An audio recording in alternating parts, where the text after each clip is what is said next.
il y avait 69 cas en recours, 66 ont été publiés. Il y a 3 cas qui concernent les communes de Chardonnières, de Lascaux-Basse et de Croix-des-Bouquets qui ne sont pas publiés. Ces cas sont soumis à des enquêtes administratives et sans pouvoir entrer dans les détails avec vous, pour ne pas nuire à l'enquête qui se fait sur le terrain, je peux vous dire que pour ces 3 communes, le contrôle de validité qui devait être opéré par le CEP selon l'article 172.1 du décret électoral n'a pas abouti.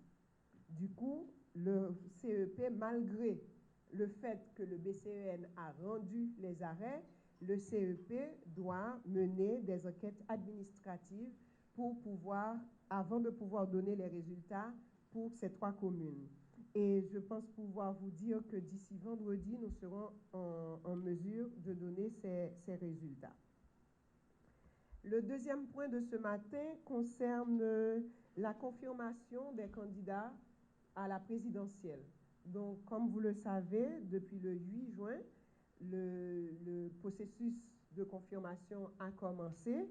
Et jusqu'à date, aujourd'hui 14 juin, nous avons la confirmation de 2 candidats. Il s'agit de Jean-Hervé Charles du PENH et de Maryse Narcisse de Famille Lavalas. Donc, il n'y a pas d'inquiétude de ce côté parce que selon ce que on a appris au BED de l'Ouest 1, c'est dans la coutume des candidats, disons, d'attendre les dernières minutes, les derniers jours pour venir s'inscrire. Donc, nous attendons toujours et nous réitérons l'invitation aux candidats à la présidentielle qui souhaitent participer à ces joutes à venir s'inscrire.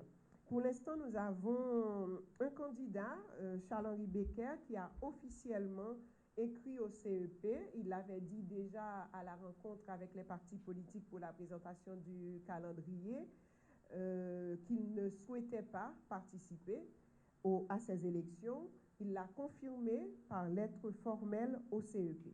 Après, nous avons entendu d'autres candidats qui ont dit qu'ils ne souhaitaient pas participer, mais nous n'avons pas reçu de courrier ou de correspondance formelle de leur part. Donc, nous attendons encore. Si on n'a pas été inscrit avant 12 juillet, il n'y a pas qu'à voter. Il n'y a pas qu'à aller voter dans l'élection qui va le faire. Donc, nous demandons tout le monde pour rendre à l'ONU, pour inscrire, pour mettre nos sur liste électorale, peut-être pour remplir devoirs civiques. Et à partir de demain, 15 juin, jusqu'au 28 juin, BED de l'Ouest 1 a recevoir et confirmation candidat pour le tiers du Sénat.